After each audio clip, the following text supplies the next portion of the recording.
All right, good morning, good afternoon, or good evening, depending on what time you're watching this video. Again, I'm Mr. Davis, and today we're going to go over understanding percents, and this is actually day 2. Yesterday we went from fraction to decimal to percent. Now today we're going to take that and do the complete opposite, okay? So we're going to be given a percent and then change that percent either to a fraction or either to a decimal. All right, let's begin. So say we have the following percent given. I'm sorry about that. We have 35%.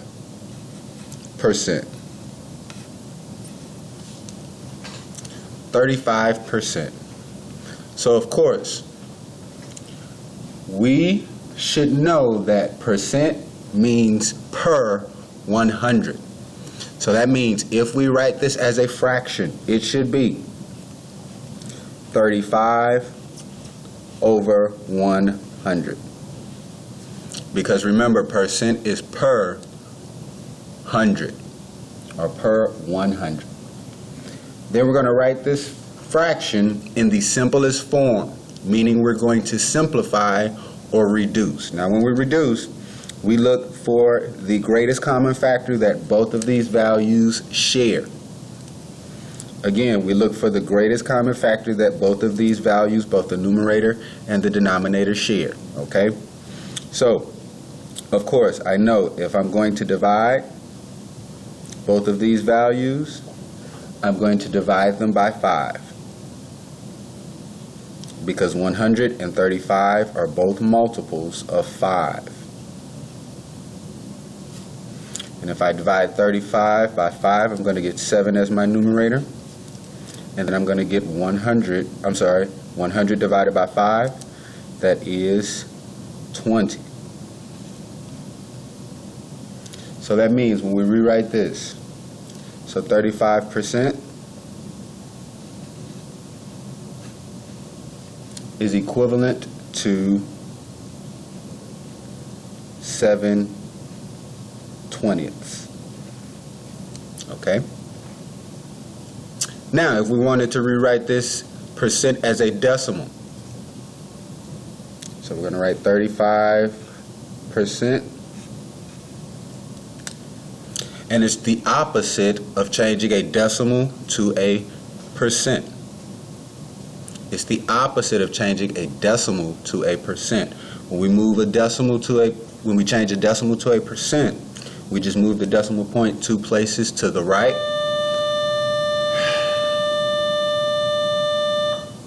And in this case, since we're going from a percent to a decimal, we're going to move the decimal place 2 places to the left.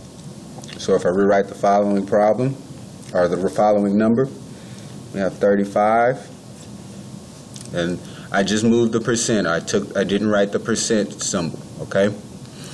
Now remember, if the decimal is out of sight, it is to the right. So we have our decimal point here. Then we're going to move it 2 places to the left. Okay?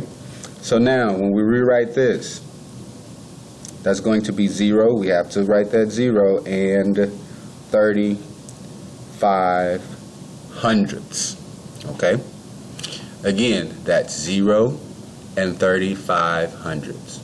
So that means if we write the decimal, the percent, and the fraction, we know that 35%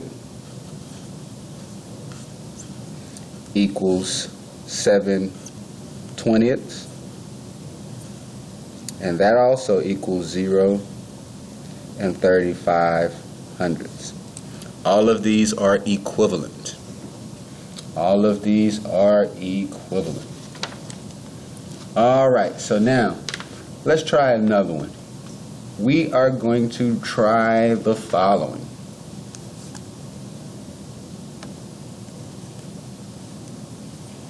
I'm going to write this a little bit bigger. Move this way. All right. And now this one is dealing with how to write a fraction as a percent. We're going to write this fraction as a percent. Okay? The first thing we need to do is find the decimal. So here,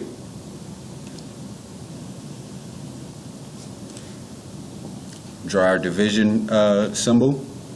We're going to have our numerator as 1.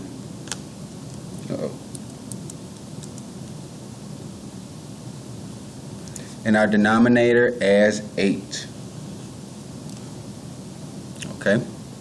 So now, of course, I know I cannot divide 8 into 1. So what I'm going to do is add a placeholder 0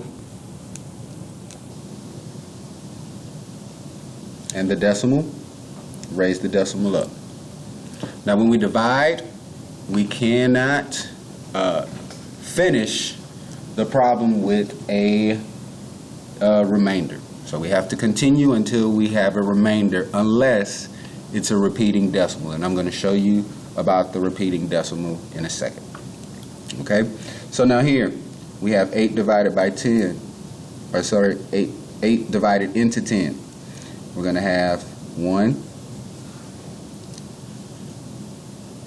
Put the quotient there. Subtract. That's 2. We have a remainder. So that means we have to add another 0. Okay, bring down this 0. 8 divided into 20, that's 2. 16, sorry about that.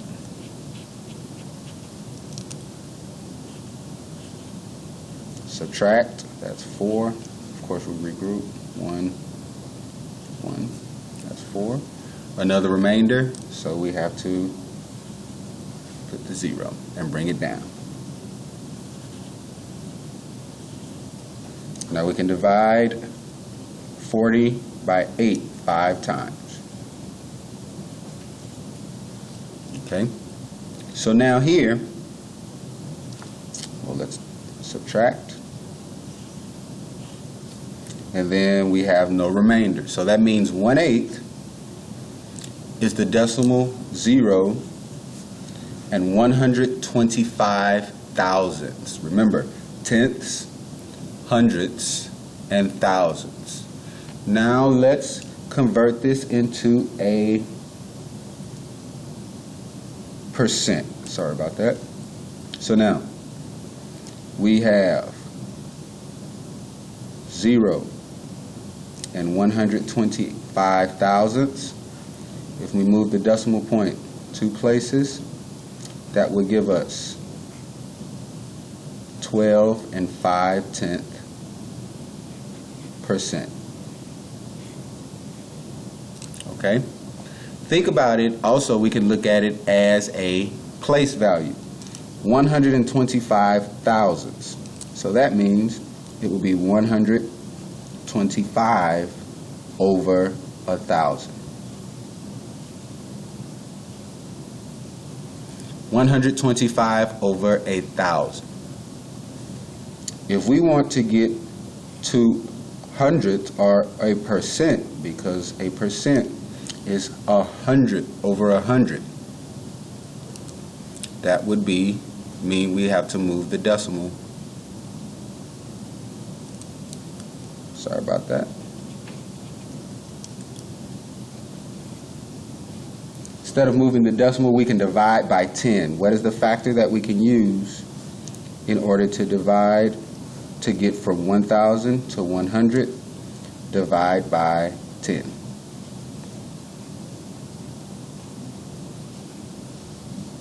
And that will give us 12 and 5/10. Okay? So now, this is part 1 of the video, Understanding Percents. I'm going to stop here and then I'm going to begin another video. Make sure you continue to log in your Schoology accounts. Make sure you do your daily assignments, if any. That's for all classes. And for this class, make sure you log into Get More Math and complete the daily goal. All right, guys, have a great afternoon. I'll see you back for video number 2.